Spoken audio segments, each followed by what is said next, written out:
అబ్బో ఇక్కడ కేజీ చీరలు కొంటే అర కేజీ చీరలు ఫ్రీ అంట. మంగళ్య షాపింగ్ మాల్, కేజీల్లో సేల్, టన్నుల్లో ఆనందం. సినిమా నాని తనీష్ది, తర్వాత బిల్లా. బిల్లా ఓకే.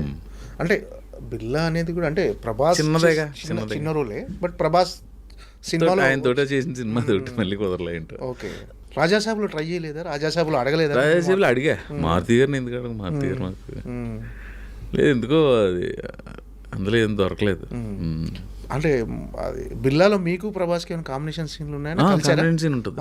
కాంబినేషన్ సీన్ ఎలా అనిపించింది ప్రభాస్ గారితో అప్పుడు యాక్ట్ చేయడం? అంటే అప్పటికి ప్రభాస్ గారి గురించి ఇప్పుడు నేను కొత్తగా చెప్తే అంత ఇన్ని కోట్ల మందికి ఇండియా బయటగా డార్లింగ్ అయినా. మీరు యాక్ట్ చేయడం 4వ సినిమాకు 5వ సినిమాకు చేసే అవకాశం వచ్చింది. నాకు కొంచెం ఆయన సునీల్ ఒకసారి ఏదో షూటింగ్లో ఉంటే ప్రభాస్ గారితో మాట్లాడంటే ఒకసారి ఫోన్ ఇచ్చాడు.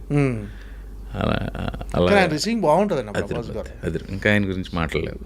మామూలుగా అతనితో లంచ్లో కూర్చున్న డిన్నర్ అది వేరుగా. ప్రపంచంలో ఎన్ని రకాల ప్రపంచంలో అన్ని ఫుడ్లు పెట్టేసి ఎన్ని అవైలబిలిటీ ఉంటే అన్ని రకాలు, అదొక రకమైన చాలా బాగా మాట్లాడతాడు ఆయన అందరితో. అది అంటే ఈ సినిమా ప్రభాస్ గారి ఫుడ్ కంటిన్యూస్ గా 15 రోజులు తింటే స్టంట్లు ఏం చేసుకుంటున్నాం. అబ్బే ఇంకా అసలు ఆ ఫుడ్ అది వెరైటీ ఫుడ్స్ ఉంటాయి. అంటే మీరు అంటే ఈ కొత్త బంగారు లోకం సినిమా తర్వాత మీరు అన్నట్టుగా అవకాశాలు ఏమైనా వెయిట్ చేశారా? వెంటనే చాలా ఆఫర్లు వచ్చేసాయి. 2008 కదన్నా, 9లో ఆ 3-4 సినిమాలే చేశా. 10 నుంచి సంవత్సరం 10-12 సినిమా మూవీస్ చేసుకుంటా. అంటే ఆఫర్లు బిజీ అయిపోయారా కొత్త బంగారు లోకం? కొంత నాకు ఇక్కడ అవగాహన లేకపోవడం, నేను తిరిగేది అది, నేను కొంచెం అంటే మీరు కొంచెం మొహమాటస్తులు అనుకుంటానా అసలు ఎవరిని అంటే ఆ కమ్యూనికేషన్ అంటే వెళ్ళి నీ తోటి భవిష్యత్తులో అవసరం వస్తుందని నేను ఫ్రెండ్షిప్ చేయను. అది నువ్వు మామూలుగానే ఫ్రెండ్, నీ తోటి అవసరం వస్తే అడుగుతా. నీకు అవసరం వచ్చినప్పుడు నేను వచ్చి అక్కడ చేసి పెడతా. బట్ నీ తోటి భవిష్యత్తులో అవసరం వస్తుందని మటుకు ఫ్రెండ్షిప్ చేయలేను. అలా పెంచలేదు, నేను అలా పెరగలేదు, అలాంటి కుటుంబ నేపథ్యం నుంచి కూడా రాలేదు. అంటే మీరు అంటే మీ కెరీర్కి టర్నింగ్ పాయింట్ అని సినిమా ఏదనుకుంటున్నారా? ప్రేమ కథా చిత్రం అనుకోవాలా? ప్రేమ కథా చిత్రం అంటే అప్పటి వరకు చేసిన సినిమాల్లో ప్రవీణ్ ఉన్నాడు, ప్రవీణ్ చేశాడు అని తెలిసిపోయింది. కానీ ఒక మార్క్ అంటే ఫుల్గా మీకంటూ కెరీర్కి టర్నింగ్ పాయింట్ కలిసి ప్రేమ కథా చిత్రం.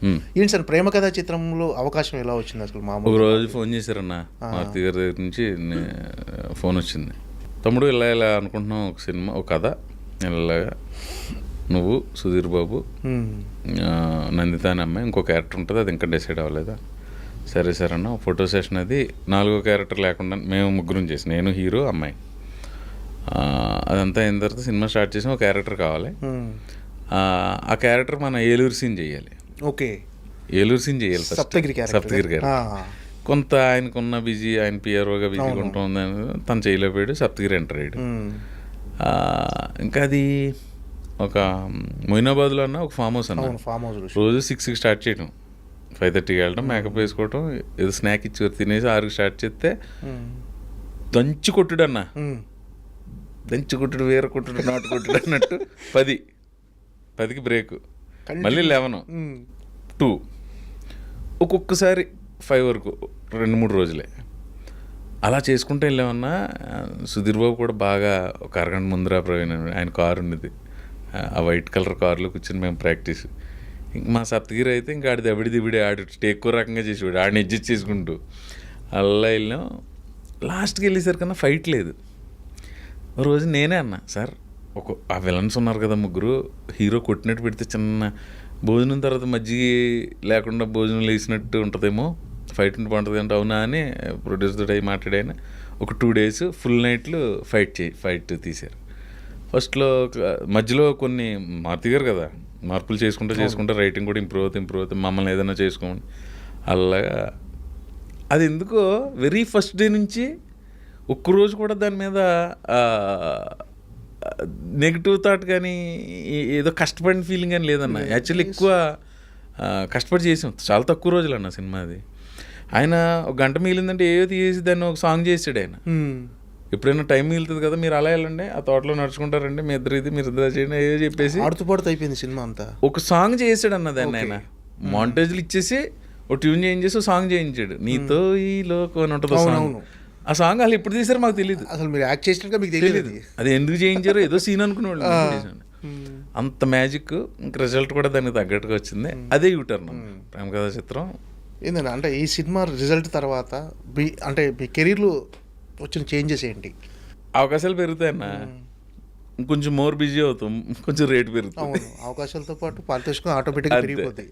ఇక్కడ ఎవరు అన్నా టెక్నీషియన్ అవ్వచ్చు, ఆర్టిస్ట్ అవ్వచ్చు, మనం సినిమా యాక్టర్ అయ్యి ఒక 100 కోట్లు అలా ఎవడో రాడన్న. ఫస్ట్ అతని కాన్సన్ట్రేషన్ అంతా ఒక అవకాశం మీద అంతే.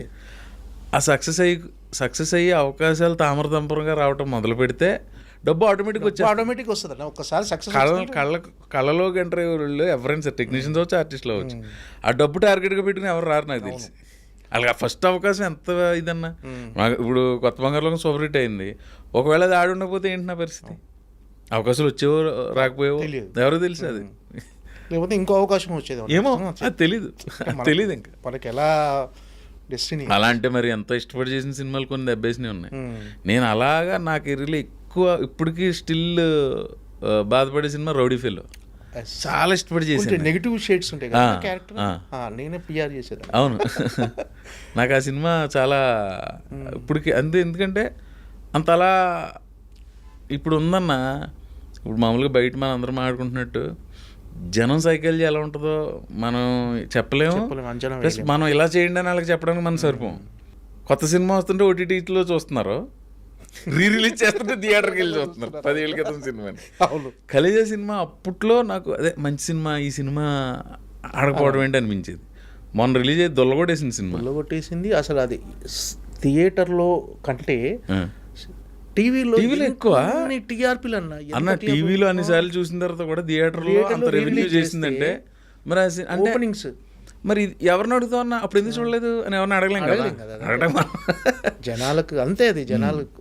మొన్న బైరోంకి వెళ్ళినప్పుడు రోహిత్ గారు కలిస్తే, నా రోహిత్ గారు ఇది రిలీజ్ ట్రై చేయొచ్చు కదా అని నేనే అన్నాను. అవును అనుకుంటున్నాం, ఒక ప్రపోజల్ ఉందని ఏదో అన్నాడు ఆయన. అవును, అది కృష్ణ చైతన్య గారి డైరెక్టరు.